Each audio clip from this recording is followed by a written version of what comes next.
Hi అందరికీ నమస్కారం. YCP Hindu వ్యతిరేకత గురించి అందరికీ తెలిసిందే. హిందువులన్నా, హిందూ మతమన్నా, హిందూ మత విశ్వాసాలన్నా వైసీపీకి ఏమాత్రం లెక్కలేదు. అది పలు సందర్భాల్లో ప్రూవ్ అయింది. మళ్ళీ తాజాగా అలాంటి పరిణామం మరొకటి జరిగింది.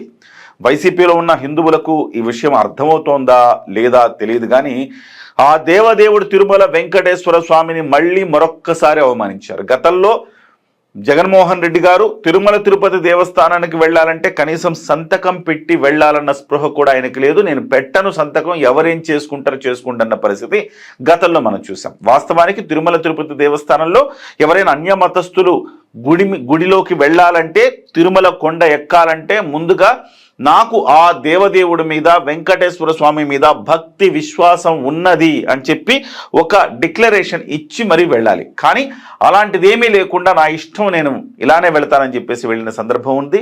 సతీ సమేతంగా ఎన్నడూ కూడా తిరుమల శ్రీవారికి పట్టు వస్త్రాలు ఆయన సమర్పించలేదు. అలాంటి హిందూ ద్వేషుల కుటుంబం జగన్మోహన్ రెడ్డి గారిది. అలాంటి జగన్మోహన్ రెడ్డి గారి పార్టీ వైసీపీ మళ్ళీ తాజాగా నెల్లూరులో మరొక పాపానికి ఒడిగట్టింది. తిరుమల తిరుపతి వెంకటేశ్వర స్వామికి సంబంధించిన పవిత్రమైన గీతాలను అపవిత్రం చేస్తూ, రాజకీయం చేస్తూ, రాజకీయానికి వాడుకోవటం జరిగింది. గోవింద అనే పాటను మనందరం కూడా ప్రతి నిత్యం, ప్రతి ఉదయం వింటూనే ఉంటాం.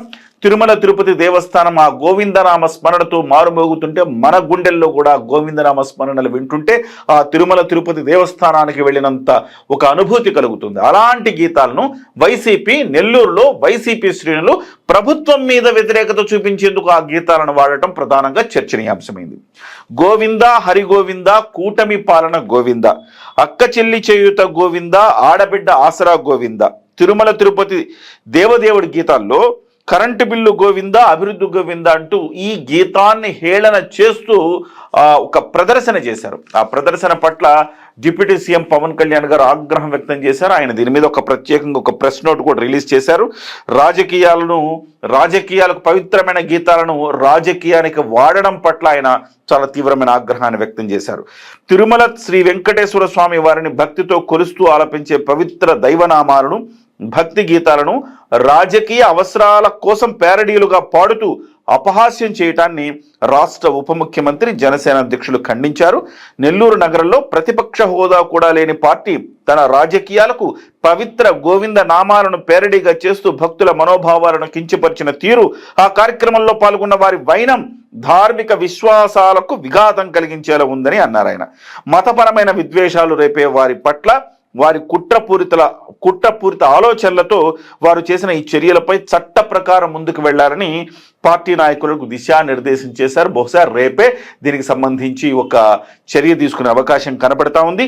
ధార్మిక విశ్వాసంలో భాగమైన దైవనామాలు, మంత్రాలు, స్తోత్రాలు, కీర్తనలను అపహాస్యం కోసం వాడే విధానాన్ని అందరూ విడిచిపెట్టాలని సూచించారు. ఇది జనసేన కేంద్ర కార్యాలయం నుంచి వెలువడిన ఒక పత్రికా ప్రకటన. దీనికి సంబంధించి ఎవరెవరు పాల్గొన్నారు, వాళ్ళ మీద చర్యలు కూడా ఉండే అవకాశం కనపడతా ఉంది. నెల్లూరు జిల్లాకు సంబంధించిన సీనియర్ నాయకులు, జనసేన పార్టీకి సంబంధించిన నూనె మల్లికార్జున యాదవ్ గారు ప్రస్తుతం మనకు ఫోన్ లైన్ లో అందుబాటులో ఉన్నారు. నమస్కారం నూనె మల్లికార్జున యాదవ్ గారు. నమస్కారం సార్. నమస్తే సార్. సార్ ఏంటి సార్, వైసీపీ మళ్ళీ ఒక్కసారి ప్యారడీలతోటి శ్రీవారి గీతాలను అవమానపరిచిందని చెప్పేసి వార్తలు వస్తూ ఉన్నాయి. దానికి సంబంధించిన విజువల్స్ కూడా వస్తూ ఉన్నాయి. గోవింద, హరి గోవింద అనే పాటను రాజకీయంగా దాన్ని ప్యారడీ చేసి పాడారని చెప్పేసి చెప్తా ఉన్నారు. దీనికి సంబంధించి మీ దగ్గర ఉన్న వివరాలు ఏంటి సార్? ఏం చేయబోతోంది సార్ జనసేన పార్టీ ఇప్పుడు?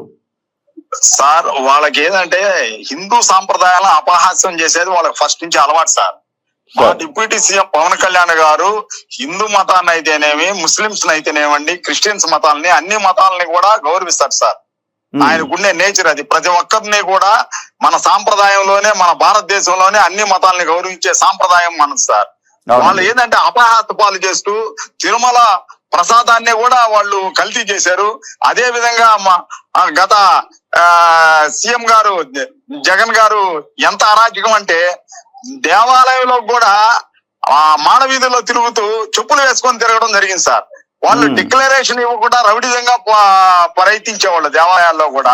దేవాలయాల్లో కూడా పోతే కూడా ఒక మూగమిడిగా, ఒక దాడిలాగా, ఒక రౌడీజం లాగా పోయేవాళ్ళే కానీ భక్తి శ్రద్ధలతో పోయే పరిస్థితి లేదు సార్. వాళ్ళ నాయకులు గాని, వాళ్ళ అనుచర వర్గం గాని అదే విధంగా ప్రవర్తించారు సార్. ఫస్ట్ నుంచి వాళ్ళకి అదొక అలవాటు. అవునండి. అందరూ కూడా ఏంటంటే వాళ్ళ ముఖ్యంగా బ్రహ్మోత్సవాలప్పుడు కూడా సతీ సమేతంగా పట్టు వస్త్రాలు సమర్పించాలంటే కూడా ఏనాడు కూడా ఆయన సతీ సమేతంగా వెళ్ళిన పరిస్థితి లేదు కదా సార్. ఏంటంటే సార్ మల్లికార్జున యాదవ్ గారు ఇప్పుడు అంటే ఎప్పుడు కూడా వాళ్ళు బ్రహ్మోత్సవాలప్పుడు ఆయన ముఖ్యమంత్రిగా ఉన్నప్పుడు 5 ఏళ్ల పాటు బ్రహ్మోత్సవాలు జరిగిన ప్రతి సంవత్సరం కూడా ఆయన సతీ సమేతంగా వెళ్లి వస్త్రాలు సమర్పించారు ఇప్పటి వరకు కూడా ముఖ్యమంత్రులు. కానీ ఏనాడు కూడా ఆయన అలా చేయలేదు కదా సార్. అవును సార్ అది ఏంటంటే ఇంకో విషయం కూడా సార్, ఏ సాంప్రదాయం, మన హిందూ సాంప్రదాయంలో దేవునికి ఎవరికైనా గాని సతీ సమేతంగా తీసుకెళ్లి బట్టలు ఇచ్చే సాంప్రదాయం సార్. ఆయన చేసిన 5 ఏళ్ల పరిస్థితిలో ఎప్పుడు కూడా ఆ విధంగా చేయలేదు. ఒకవేళ ఏదన్నా అక్షంతలు అలాంటి వేసినా గానీ అక్షంతలను కూడా దులుపుకునేవాళ్ళు సార్ వాళ్ళు. అలాంటి వాతావరణం సార్ వాళ్ళది. ఈ రోజు దేవుణ్ణి కూడా కించపరచడం అనేది చాలా దారుణం. వాళ్ళ మీద విజిల్స్ చూసుకొని రేపు మేము నెల్లూరులో కూడా కేసు పెడుతున్నాం సార్. జనసేన పార్టీ తరఫున ఎవరిని కూడా ఉపేక్షించేది లేదు. దాంట్లో ఆ విజిల్స్ అన్ని చూసుకొని మొత్తం పెడతాం సార్. మీ గతంలో కూడా తెలుసా, శ్రీవాణి టికెట్లు పెట్టి దోచేశారు మొత్తం. అవునండి, కరెక్ట్. తిరుమల ప్రదేశాన్ని అపవిత్రం చేశారు. ఎంత అరాచకాలో మీకు తెలుసు కదా. ఈ రోజు అందరూ ప్రతి ఒక్కరు కూడా ఆ లడ్డు తినేదానికి లేదు. 2 days ఉంటే అది చెడిపోయేది. ఈ రోజు అయితే వారం రోజులు కాదు 10 రోజులు ఉన్నా కానీ తిరుమల లడ్డు చెడిపోయే పరిస్థితి లేదు. అలాంటి కూటమి ప్రభుత్వంలో ఏదన్నా నిజాయితీగా చేస్తారు సార్. అలాంటిది పరిస్థితి సార్. ఓకే, అంటే రేపు కేసు పెడుతున్నారండి. ఎవరెవరు దాంట్లో ఉన్నారు అనేది. సో ఇప్పటి వరకు అంటే వాళ్ళు బహిరంగంగా నిరసన ప్రదర్శన చేశారు సార్. నాయకులతో పాటు ఆ పాటలు పాడిన వాళ్ళు కావచ్చు, దానికి డైరెక్షన్ చేసిన వాళ్ళు కావచ్చు, వీళ్ళందరూ కూడా ఖచ్చితంగా శిక్షార్హులే కదా సార్. అవును సార్. అందువల్లే వాళ్ళందరినీ విజిల్ తీసుకొని వాళ్ళ మీద కేసు ఫైల్ చేస్తున్నాం సార్. ఎవరిని ఉపేక్షించే సమస్య లేదు సార్. ధర్మం రక్షిత ధర్మాన్ని కాపాడే పరిస్థితి మా డిప్యూటీ సీఎం పవన్ కళ్యాణ్ గారు చెప్పారు. ఆయన అడుగుదాడలో మేము అందరం నడుస్తాం సార్. జన సైనికులు అంతా దేశం కోసం పాటుపడే వాళ్ళే సార్. మా నాయకుడు నేర్పించింది, మా నాయకుడు దమ్మున్న నాయకుడు, సత్తాగల నాయకుడు, ధర్మాన్ని కాపాడగల నాయకుడు మా నాయకుడు డిప్యూటీ సీఎం పవన్ కళ్యాణ్ గారు సార్. థ్యాంక్ యూ అండి. థ్యాంక్ యూ వెరీ మచ్ నూనె మల్లికార్జున యాదవ్ గారు. సో మల్లికార్జున యాదవ్ గారు చెప్తున్నట్టుగా రేపు కేసు పెట్టబోతున్నారు జనసేన నాయకులు. ఈ వైసీపీ నాయకులు ఎవరైతే ఉన్నారో ఆ విజువల్స్ అన్ని కూడా పరిశీలిస్తున్నాము, కేసు పెట్టబోతున్నాం అని చెప్తున్నారు. ఖచ్చితంగా దీని మీద మరొకళ్ళు ఇలాంటి పరిస్థితి రాకుండా, ఇలాంటి పరిస్థితి తేకుండా ఖచ్చితంగా ఇది ఒక శిక్షార్హమైన నేరంగా పరిగణించి హిందువుల మనోభావాలు దెబ్బతిన్నాయి కాబట్టి ఖచ్చితంగా కేసు అయితే నమోదు చేయాల్సిన అవసరం ఉంది.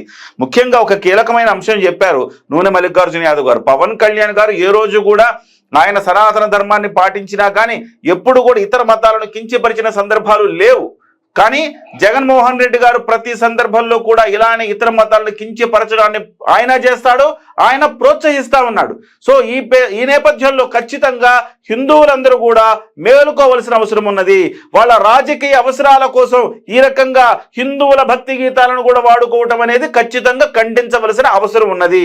మరి రేపు జనసేన నాయకులు కేసు పెట్టిన తర్వాత మళ్ళీ దీనికి సంబంధించిన అప్డేట్ కరెంట్ టీవీ న్యూస్లో వస్తుంది. నమస్తే.